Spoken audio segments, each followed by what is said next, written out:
Bienvenidos una vez más a El Comentario, un programa realizado por Agustín Sancho Cubero.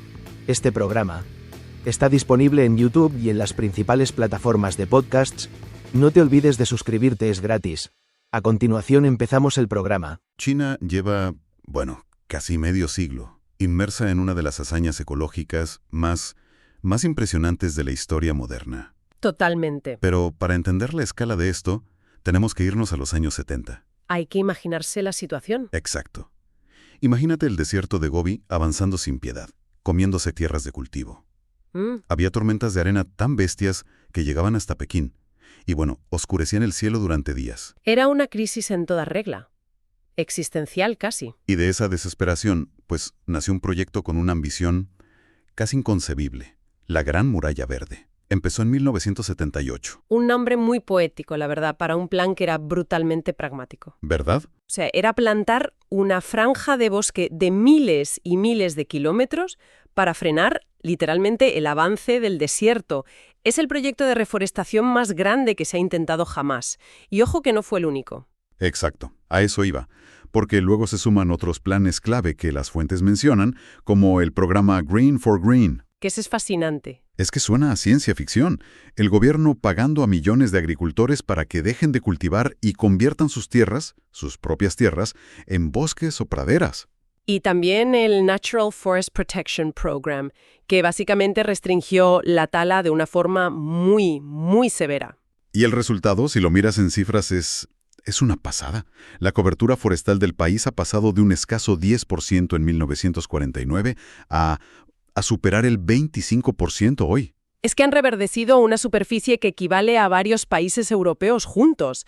Es una locura. Una locura. Así que sí, un éxito rotundo desde esa perspectiva. Durante décadas, la narrativa ha sido, unánimemente positiva. China está sanando sus heridas ecológicas, capturando carbono. Y luchando contra la desertificación a una escala que nadie creía posible. Exacto. Y es cierto. Pero aquí es donde la historia, da un giro de esos que nos gustan. Detrás de este triunfo monumental, de este enverdecimiento casi milagroso, ha empezado a surgir una pregunta un poco incómoda. La pregunta del millón. ¿Cuál es el coste oculto de plantar tantos árboles tan rápido? Y ahí, justo ahí, es donde nos vamos a sumergir hoy.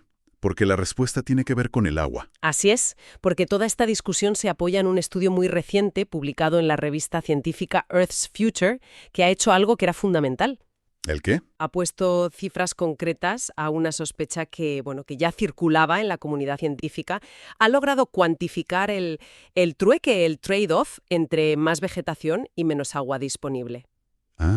Y lo que revela es fascinante. Esta reforestación masiva ha redibujado por completo el mapa del agua del país, creando ganadores y perdedores hídricos que nadie había previsto. Vale, vamos a desgranar esto, porque de entrada suena totalmente al revés, ¿no? Es contraintuitivo, sí. Claro, la idea que tenemos todos es que los árboles atraen la lluvia, que un bosque es sinónimo de humedad, de vida. Entonces, ¿cómo es posible que plantar miles de millones de árboles acabe en la práctica secando una región? La clave está en un concepto, Se llama evapotranspiración. Palabra técnica. Sí, pero la idea es sencilla de verdad. Es la suma de dos procesos. Por un lado, el agua que se evapora del suelo, normal. ¿Vale? Y por otro, el agua que las plantas absorben por las raíces y, la liberan a la atmósfera por las hojas. Como si respiraran. Justo, es como la respiración de las plantas. O sea, son como pajitas gigantes que chupan agua del suelo y la sueltan al aire. Esa analogía es perfecta. Y cuantos más árboles plantas, sobre todo árboles de crecimiento rápido con raíces profundas, más potente es ese efecto. Claro. Un bosque denso actúa como una bomba de humedad gigantesca, extrayendo agua del subsuelo y lanzándola a la atmósfera sin parar. Entendido. Pero aquí viene la pieza del puzzle que lo cambia todo y que el estudio subraya. Ese vapor de agua que los árboles bombean al cielo no tiene por qué volver a caer como lluvia en el mismo sitio. Ahí está el kit de la Posquien. La humedad atmosférica no entiende de fronteras ni de cuencas de ríos. Una vez está en el aire, es una mercancía global. Se mueve con el viento. Y el dato que da la fuente es demoledor. El viento puede llevar esa humedad a miles de kilómetros. A miles. O sea, que no es como regar tu jardín, que el agua se queda más o menos ahí.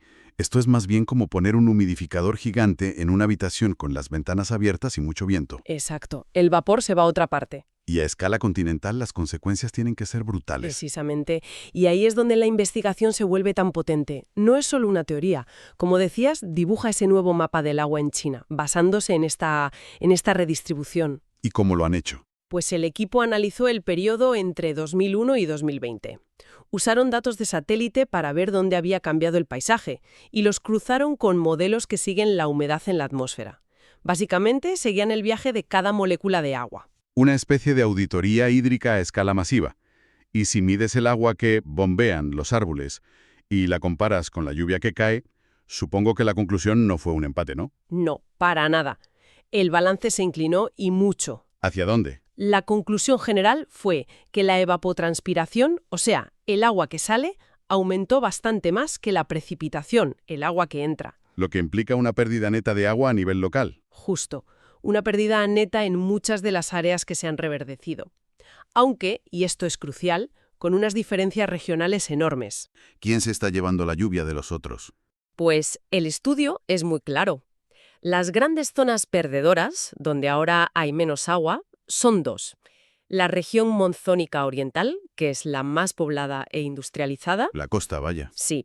Y el noroeste árido, que es, irónicamente, una de las zonas que se quería proteger de la desertificación. Juntas, estas dos áreas suman el 74% del país. Un momento. 3/4 partes del país ahora tienen localmente menos agua que antes. Menos agua disponible, sí. Es una locura. ¿Y dónde ha ido toda esa humedad? ¿Quién es el gran ganador de esta lotería climática? La gran beneficiada es la meseta tibetana. El tercer polo. Exacto. Esa vasta región de gran altitud está recibiendo una parte muy importante de esa humedad que transporta el viento.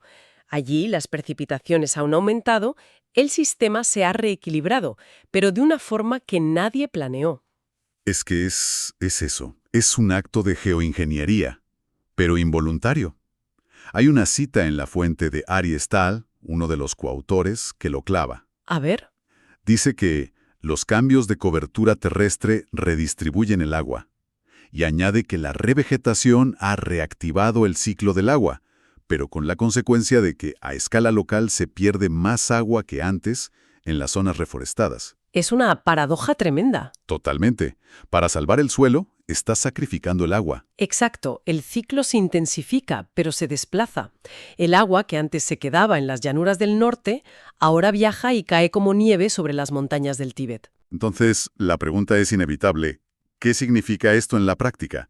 Para la gente, para la agricultura, para la economía de esas regiones que ahora son más verdes, pero más secas. Pues aquí es donde los datos chocan con la dura realidad socioeconómica y las implicaciones son enormes.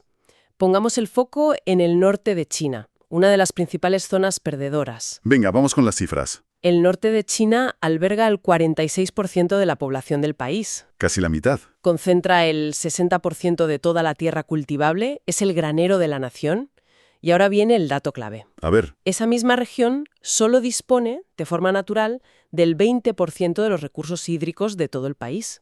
Esos números están completamente al revés. Es una desproporción brutal. Ya. Suena a receta para el desastre incluso antes de añadir este nuevo factor de la reforestación. Copalmente. Ya sufrían un estrés hídrico extremo. Y ahora, una política pensada para mejorar el medio ambiente a nivel nacional está, sin querer, agravando uno de sus problemas más serios. Es un círculo vicioso. Por eso, los autores del estudio lanzan una advertencia muy seria a los planificadores. ¿En qué sentido? Advierten de que si la planificación hídrica a gran escala no tiene en cuenta estos efectos, algunos de los proyectos de infraestructuras más caros del mundo podrían ser inútiles. O peor. ¿Cómo cuáles? Pensemos en los gigantescos proyectos de trasvase de agua del sur al norte de China. Son canales de miles de kilómetros para llevar agua a Pekín y a esas llanuras del norte. Pero claro, si los cálculos de cuánta agua necesitan se basan en un balance hídrico que ya no es real, porque la propia reforestación lo ha cambiado. Exacto. Es como intentar llenar una bañera con un grifo mientras alguien, sin que te des cuenta, ha abierto un desagüe mucho más grande. Un desagüe que has instalado tú mismo creyendo que hacías lo correcto. Los modelos de planificación podrían estar obsoletos. Podrían, sí. Es una reacción en cadena con consecuencias a una escala que cuesta asimilar. Pero lo fascinante aquí es que esto va mucho más allá de China. Por supuesto, el caso chino es un laboratorio a escala masiva, por su ambición, por su centralización, pero la lección es universal. ¿Para cualquier proyecto de reforestación? Para cualquiera, ya sea en España, en el Amazonas o en el Sahel, debe evaluarse no solo por el carbono que captura o el suelo que fija, sino por su impacto en el ciclo del agua local y regional. O sea que no se trata de decir, dejemos de plantar árboles. No, en absoluto. Sería la peor conclusión posible. Reverdecer el planeta sigue siendo una de nuestras mejores herramientas contra el cambio climático. El mensaje del estudio no es demonizar la reforestación, sino hacerla de una forma mucho más inteligente. ¿Y qué significa hacerlo de forma inteligente en este contexto? No basta con plantar cualquier cosa en cualquier sitio, imagino. Para nada. Significa, para empezar, reconocer que la reforestación no es gratis en agua. Significa que antes de lanzar un programa hay que hacerse preguntas clave. ¿Qué especies vamos a plantar? ¿Son nativas? ¿Adaptadas a la sequía? ¿O son especies como el eucalipto que son auténticas devoradoras de agua? Que de hecho se usaron mucho al principio de la Gran Muralla Verde, ¿no? Se criticó bastante. Se criticó, sí, por crear monocultivos muy sedientos. Claro, no es lo mismo un bosque diverso que una plantación industrial. Y, sobre todo, ¿a dónde es probable que el viento se lleve la humedad? Hay que modelizar todo el ciclo. Como dice una de las fuentes, no basta con plantar. Hay que entender la hidrología del paisaje que estás cambiando. Justo. Es un cambio de paradigma total. Pasamos de ver la reforestación como una solución simple y buena para todo, a entenderla como una intervención, casi quirúrgica, en un sistema vivo, que siempre tiene efectos secundarios. Siempre tiene ganadores y perdedores. Exacto. Es una herramienta poderosísima, pero como todas las herramientas poderosas, requiere una comprensión profunda para no causar más problemas de los que resuelve. Eso es. De acuerdo, hagamos un balance de lo que hemos visto. Partimos de uno de los mayores logros medioambientales de la historia, la reforestación masiva de China. Un esfuerzo heroico. Pero hemos descubierto, con este estudio, que el éxito ha tenido una consecuencia. Inesperada. Totalmente inesperada. Ha redibujado el mapa del agua del país, secando unas zonas para regar otras. Es un caso de estudio perfecto sobre estas complejidades. El ciclo del agua no se ha roto, ¿eh?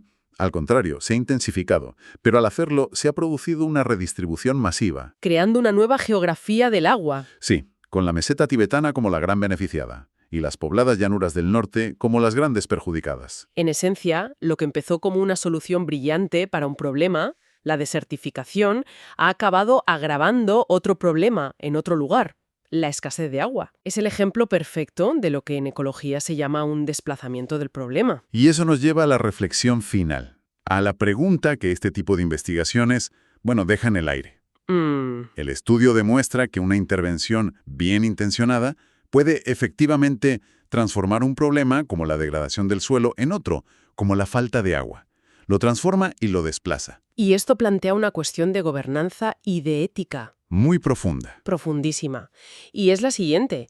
Cuando una solución ambiental beneficia al planeta a nivel global, captura carbono, mejora la biodiversidad, pero perjudica directamente a una comunidad a nivel local, quitándole el agua de la que depende su vida, ¿cómo se decide qué es más importante? ¿Bajo qué criterio se equilibra eso? Exacto. ¿Cómo se equilibra el bien global y el perjuicio local? Y quizá la pregunta más difícil de todas. A ver. ¿Quién tiene la responsabilidad de compensar o gestionar esas nuevas desigualdades que han sido creadas, irónicamente, por el propio progreso ecológico?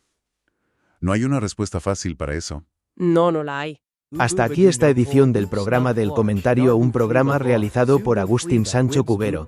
Este programa está disponible en YouTube y en las principales plataformas de podcasts. Hasta la próxima edición del programa. Muchas gracias. Dirección y realización Agustín Sancho Cubero.